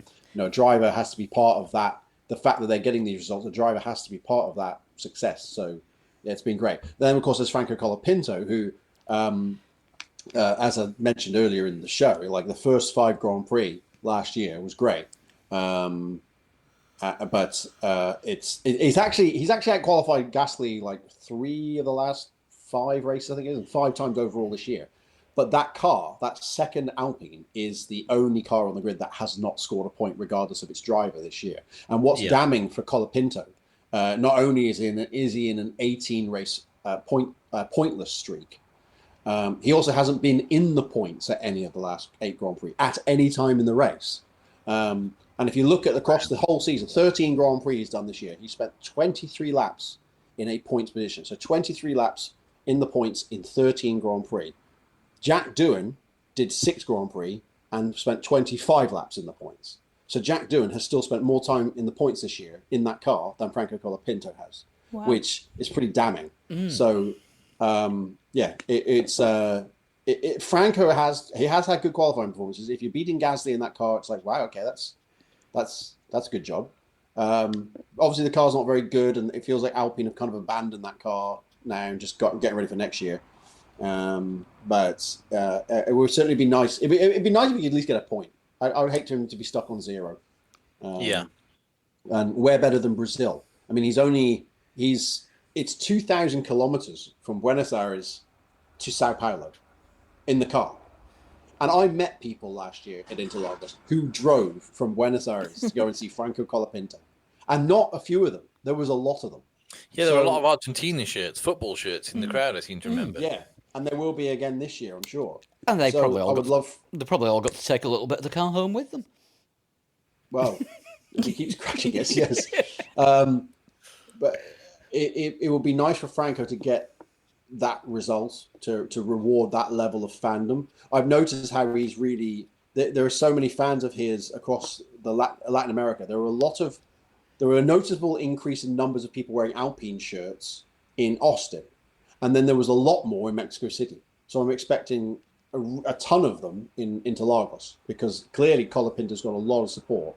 And it would be nice if that support was rewarded, because they have really followed him all around the world. Yeah, because I mean, when he came in middle of last year with Williams, he did have an impressive first few races. Then ran out of luck, ran out of grip. Was it impressive because we were comparing him to Logan Sargent? That's the thing. Like us, a low bar. No, it wasn't. We were comparing him with Albon, and he wasn't far off of Albon, at least initially. And they had a double points finish in Azerbaijan, and as I said, he wasn't far behind Albon in that race. So it was a good weekend, and literally you were like, wow, okay, Colapinto is really showing us that he can drive. But we had no expectation. You are right. We had no expectations that after Sargent had been in the car, we saw Colapinto being stuck in the car, and we're thinking simply, well, this is just a stopgap till Carlos Sainz gets here. And then he became a selection headache for the manager, basically. Like, well, what are we going to do with Colapinto? Because he's turned out to be surprisingly good. And I think that's what led Flavio to be on the hype train with Colapinto, which is why Doohan's position was undermined in that team before he even sat in the car. Basically, it felt like from the moment Jack Doohan got in the car, it was like, can you just hurry up and do the contractually obligated number of races so we can put Franco in the car instead, which was always undermining Jack Doohan's position. And I always thought that was wrong. If you're going to put Jack Doohan in the car, you've got to support him and nurture him and bring the car around to the way he needs it. Yeah. But the numbers I just read out to you are quite damning, because people felt that Jack Doohan was maybe not spectacular in the car, but he was doing more with it than Colapinto's done. Of course, Alpine have been on the slide in the second half of the season, but still, Doohan was more prominent than Colapinto has been. Talking of Alpine, I did see a story this week that one of the the big investment company that owns 24% of them, with all the celebs, they're now looking to put their portion of the team up for sale, because it wouldn't be a year without the Enstone team is up for sale story.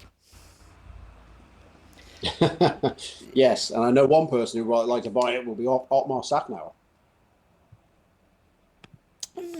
That could be. That's someone I keep forgetting about. Yeah, that could be interesting. Charming. I'll send him a WhatsApp message now. So they don't even remember your name, mate. Trying to spell it's half a job, isn't it? But Otmar has been doing the circuit, the speaking circuit all year. I've been on stage with him lots of times, and he has been very vocal about the fact that he has been working with a consortium with apparently a manufacturer is involved. And they are looking into either A, buying an existing team, or B, putting together a project that would allow them to be the prime candidate if a 12th team slot were to be opened up. So for Otmar to be involved to that level, it must be a serious problem. It must be a serious project, because Otmar wouldn't worry himself with some bunch of clowns. It has to be big time for him to be putting in the hours. So if Alpine or Renault wanted to sell up, they would be in prime position to buy that team, I would say. And then, of course, it'd be a complete divorce from Renault because they wouldn't have a Renault power plant anymore either. So it'd be a completely different team at that point. So for the at least until Renault buy it back in about 5 years. I was going to say, so for the 2030 season, we'd like to welcome Renault back into F1. Yes. Yeah, exactly. With the Renault badging, etc., and all the heritage that they bring every time they come back into Formula One.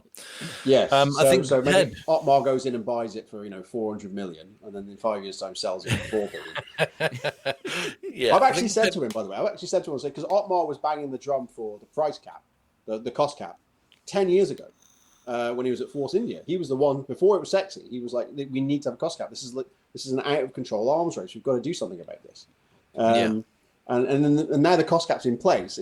We've seen the value of teams shoot up from 400 million to 4 billion.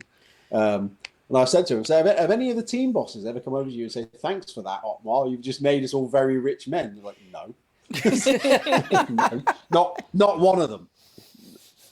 Yeah, I think it was Ted Kravitz on one of his walkabouts, possibly on one of his notebooks on Sky, spoke to Otmar and said, "We hear you. We might see you on the grid." And Otmar said words to the effect of, "I guarantee it." Yeah. Well, he's definitely he's still got his hat in the ring. That's for certain. And clearly, I mean, Otmar's got a great pedigree when it comes to like whipping a mid-table team into shape or a lower team into shape. I mean, if you look at the way things went at Force India from being, back of the grid to being back-to-back top fours with no money, that was a hell of a run. And of course, Alpine, the first year was at Alpine, they were fourth in the Constructors' Championship. And now where are they? Which is, since they decided that firing him was a good idea, like now where are they? I tell you where they are. They're all over the shop. So yeah, I think Otmar's pedigree is proven in that department. And in fact, from interviewing him extensively on stage, not week in week out, but quite regularly over the last 18 months to 2 years, I've gotten to learn more about his management technique and how you handle the ins and outs of being a team principal and so on. It's been fascinating to hear his modus operandi. And if you ever get the chance to listen to Otmar speak at length about this stuff, it's a compelling listen. Next time you interview him, just put in a good word for us and we'll have him on the show anytime. Right. Okay, I will do. Another face that we haven't seen on the grid for a while, do we think we will see the return of Christian Horner into F1 at any point in the not too distant? Because again, there's been rumours. He got some screen time week before last at the Coventry City game. Was he there with Io Komatsu? Because No, Io Komatsu is a massive Coventry fan. No, Yeah, he was there. He was there with, I think, a youth. He was there with a Horner youth. Oh, a Spicelet. I don't know. I don't know what the parentage of the child was, but he was there with a child. A Horner youth. That sounds some sort of like left wing sort of. Where's that going? I'm not going to. He was there with a child, but they didn't outright specify that it was his child. I'm just kind of assuming it was. I think we should move on from this. Anyway, so Christian Horner getting back into F1. Thank you, Sean. Yes, goodness me, is that the time? So Christian's got the great luxury of 8 world titles and 100 Grand Prix wins and so on. One of the greatest team principals ever in Grand Prix history. No debate about that. That is settled. That is settled science. That Christian's one of the all-time greats, and he's got, of course, this gigantic payout for Red Bull, so he's not short for a few quid. So he can kind of sit back a little and see where the cards fall and wait for the right opportunity, because I'm sure it will come. You think most teams, wouldn't they love to have Christian Horner, right in the front of the train, because he turned Red Bull into a juggernaut. So, yeah, I'm sure Christian will be back, and it is just waiting for the right time, place, opportunity, circumstances, and so on. I know that there's been all sorts of speculation from, that he called the Haas team to all the way up to that Ferrari want him. I think basically Red Bull and McLaren are probably the only two teams and probably Mercedes that, definitely Mercedes actually, that wouldn't want it. But everybody else, it's up for grabs. It's like, well, it's possible. I'm sure we'll see him back. He's been too good at this for too long to not have the phone ring and say, "Hey, would you be interested in this? Would you be interested in that?" And I'm sure that there's been other inquiries from outside of the Formula One paddock. You know, I'm sure from WEC or maybe even from IndyCar, all sorts of things. Who knows? Yeah, there's a lot of bandwidth there. Just missing him arguing with people, basically. I'm sure he misses it too. Right, shall we have some form of quiz? Ooh. Probably should. Right. Me and Sean will get to hear this. The listeners will get to hear this. Sean and Chris probably won't, but I'm going to press the button. Is that Glock? Is that Glock going slowly? It is. That's Glock. I heard it. We heard it here, and I'm hoping it appeared on the podcast, but I may have to do some editing. So, is that Glock this week? I expect this to be got very quickly. Not by me or Okay. Chris. Just No, I was going to say not by no. Yeah. Just playing to the audience. Right, Rossi has sent this one in months ago, and finally we are doing this one because it's been sat there waiting for ages because every other show that we've done, we've run too long. So, clue number one, as is traditional, I was born Yay. in 1982. Okay. I stopped racing in F1 after a mutual agreement that I would not be suitable to continue. That would not be suitable to continue. Sean's got it already. Yeah. You You get another clue before your first guess. Okay. Maybe. I scored points on my F1 debut due to a technicality. Oh, that's interesting. Yeah. Now, if you would like to make a guess. Can I? Okay, so I'm allowed to guess, yeah? Yes. Yep, you're allowed, Yeah, make a guess. allowed to guess after the third clue. Is it Tonio Liuzzi? Ooh. That's a fun idea. I was going to go for, given that the second clue was, what was it? I finished racing after F1, but after it was doomed, I was not suitable. Well, Liuzzi would have been in. He was in the. Was he in the Toro Rosso when he was in Toro Rosso, but did he domed? come back with one of like the shit teams, like the Hispania, Marussia conglomerate? I think he drove for Force India. He drove for Force India in 2010.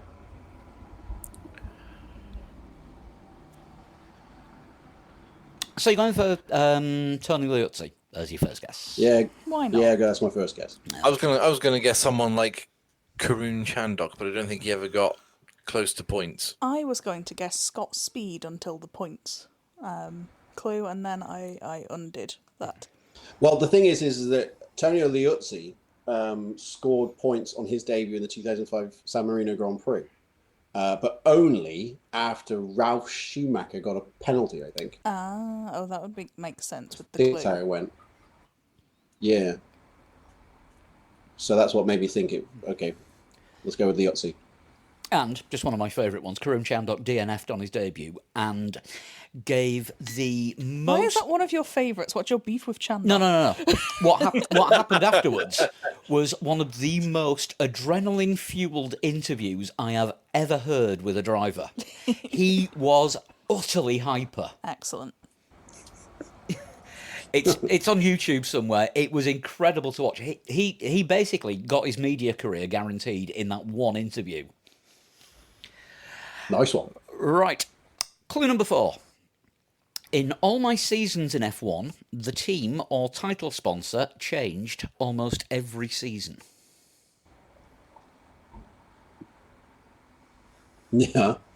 Well, yeah, I mean, Liuzzi wasn't with the same team every year. That makes it sound like this person was with a team. No, he wouldn't. Yeah, I was going to say he would have been there 06, 07 at Toro Rosso. So. Yeah. I also became a pundit for F1 in my home country.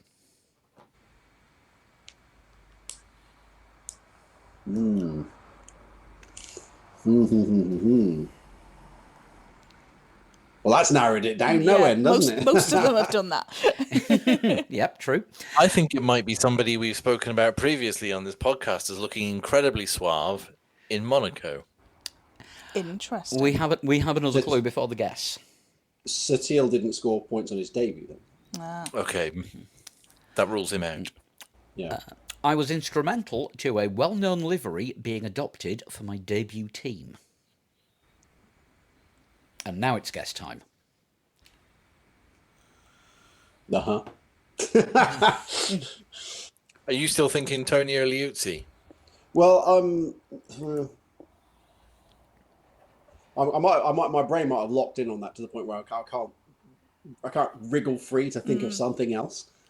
I could cheat and obviously look it up, but Oh no, that's against the rules. It's Sean. not in We the can't spirit do of it. well, that's just that's what I do for my day job. That's no fun. Yeah. It's more fun having to sit here. It's more fun having to sit here with my hands, sitting on my hands and thinking, from memory, can you think of somebody? Sorry, well, that last clue was he was instrumental in having the livery of his debut team adopted. Is that what it was? I was instrumental in a well-known livery being adopted by my debut team. Okay. Well, Toro Rosso Right. is Italian for Red Bull, and they were called that because they were the Italian Red Bull team. Yes, But but the it should be said that Tonio Liuzzi made his Grand Prix debut in a Red Bull. And Right. the livery wasn't particularly Italian, was it? It was just a different version of the Red Bull livery. Yeah, There's different versions. and he still didn't make his debut with Toro Rosso. So. No. So you're sticking with Liuzzi. At the Yes. moment, I haven't Yeah, got anything else to offer. Although I thought Liuzzi, from the top of my head, I thought Liuzzi was born in 81. So it's like, I might be wrong. It might be 82. I can't remember. Carry on.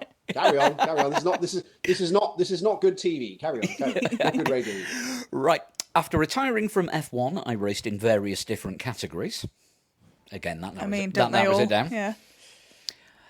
But while in F1, I was name-dropped on Top Gear as a presenter believed I was Irish. I know who it is. Okay, we all know who it is now. And we all know who it is. And I am well known. We all know who it is. And I am well known for an incident in 2008. Yeah, Yeah. of course. Do you want to play that intro music again, Paul? Because that's the answer that's going to give us that's the question that's going to give us the answer. Hang on a second, I will hit it now. Is that Glock? Is that Glock going slowly? It is. That's Glock. Yep, that's Glock. Of course it is. Right. So the scoring points on debut thing was also actually I was so close because Ralph Schumacher was disqualified from the race in which Glock scored his first points. Because that record, that 2004 Canadian Grand Prix, set the all-time record for the most cars disqualified in a Grand Prix. There's 4 cars were banked in the results.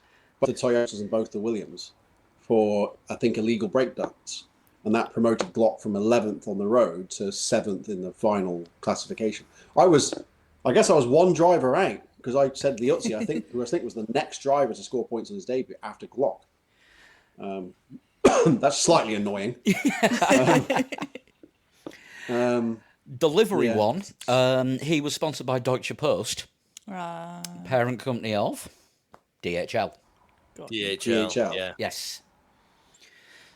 Which still don't of course, the late great Eddie Jordan did. Oh, is this where he sat in their office and refused to leave until they saw him or something like that? Yeah, and he also said that he made them have the corporate colour of yellow because it would fit in with his car better. Yes. Yes. Wait. So where does Timo Glock come into that?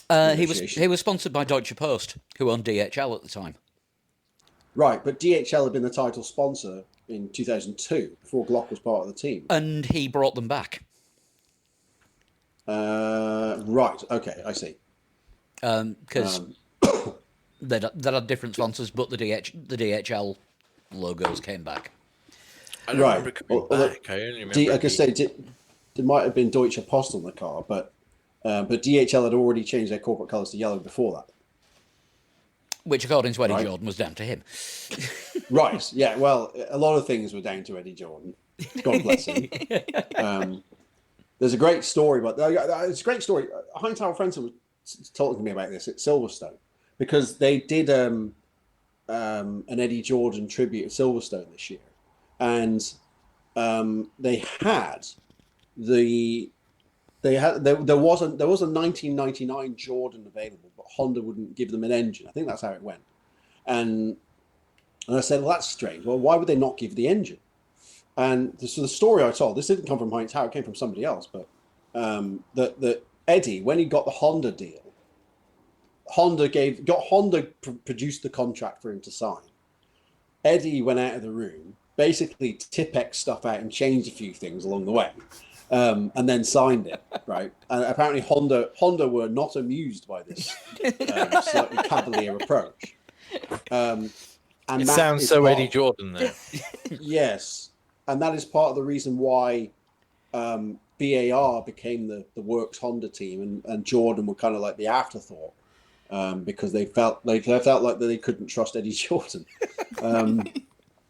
which doesn't sound necessarily out of character by Eddie's cavalier standards, but apparently to this day, Honda don't like to provide the engine for the Jordan, which is, it's perhaps slightly petty at this stage of the game, but there we go. It is interesting that so much of Formula One happens on a human level, and it's just literally like, oh no, I'm not doing this because I can't work with that person. It's still a lot of that goes on. But there we go. So close again. Have I ever got one of yours at the first go? I was so close to getting it right. I missed out by one driver who scored their point. I'm now, for full disclosure, I'm now going to look up the list of all drivers who scored points on the debut, which I have in my database here. And Glock was number 52, and Liuzzi was number 53. Oh, so I was one. In the words of Ken Bruce, I was one driver out. I think you did get one on the first. I think you did get one on the first clue. And I'm still to this day not sure how you did it. It was Francois Sever. Right. And then you Yes. came up with an extra fact at the end of the quiz, which has stuck with me. He was the last F1 driver to wear leather racing gloves. Oh wow. Yes. Yeah. And also, was he the first driver to win a race with the 3 decimal points? When they do the timing? Yes. Watkins Glen 1971 was the first race timed to 3 decimal places, which didn't become ubiquitous in the F1 calendar until the start of 1982. Watkins Glen was ahead of the curve back then, because You Watkins remember Glen, things. very good. Yeah, Watkins Glen was the big money race back then in the 70s. You got $50,000 to the winner, so that was the race you wanted to win for the big bucks. Which would probably explain why they took a fastidious approach to their timing and scoring.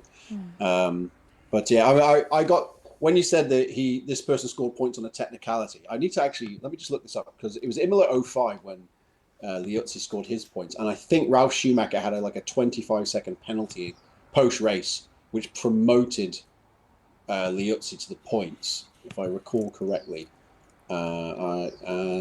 Yes, I'm right. I have remembered that correctly. So Ralf Schumacher was in the points, had a 25-second penalty for an unsafe release from a pit stop. And that dropped him to 9th. And there was only points down to 8th back then, and Liuzzi got the final point. So you can see where I went with this. I can, absolutely. But also, were you correct in thinking that Liuzzi was born in 81? No, he was born on the 6th of August 1980. So I was wrong on that. But I barked up the tree next to the one I needed to bark up. Okay. So basically, next time you're on, we'll get one that's even tougher, isn't Liuzzi, and you can get on the first. Yes, indeed. Well, it turns out that I'm a complete charlatan and know nothing about Formula One, so I'm resigning my position now. So basically, and for I'm going to go and sit at the back of the courtroom and make derogatory remarks about the family of former Grand Prix drivers. So for that but whole, only in Portuguese. for that whole is But that only in Glock. Portuguese, yes. And a shout out to everybody in Brazil this weekend, because I'll see you this weekend, and also you might turn your backs on me when I'm up on the stage, because I've got Nelson Piquet and Emerson Fittipaldi on race day as well. So we will no doubt wax lyrical about the first 3 Brazilian Grand Prix that he won, because of course he won the non-championship 1972 race before it became the championship race in 73. And then won again in 74 with McLaren. And I also want to talk to him about Jose Carlos Pache, because that's the person after whom the track is named. I feel like people don't really know who that guy was, and Emerson certainly would. So we'll do a bit of a chat about Pache as well. So we'll get behind that name. Who is Jose Carlos Pache? I'm going to have to get our asses in gear and get to a Grand Prix one of these days and listen to one of your interviews on stage. Yes, it's just droning on and on all bloody day. Right, if you want to send in an Is That Glock to either stump the team or stump Sean for the next time he's on, because I'm assuming there will be a next time, unless he gets held in contempt of court, or whatever the Portuguese is for contempt of court, you can get it to us 3legs4wheels@gmail.com, or look for our Discord and drop me a DM on that. Also, we are at 3legs4wheels on all the socials, and individually you can get us at Sean Cowper. At Flood21. I am at Pablo100. Kieran is at Kieran is boring, and Sean, of course, your social handles are At VritualStatMan. That is excellent. Right, the prediction game should be up by the time you get to listen to this. Just go to the website, 3legs4wheels.com, predict the usual top 5, number of DNFs, and whether there'll be a safety car or not, and fastest lap for both the sprint and the Grand Prix this weekend. Right, I'm going to go learn Portuguese. Sean, thank you very much for joining us. It's always a great time when you're on the show. Pleasure. Thanks for having me, and let's not leave it so long. No, time. definitely not. Right, we will see you all soon. Bye-bye. Bye. Bye. Mm.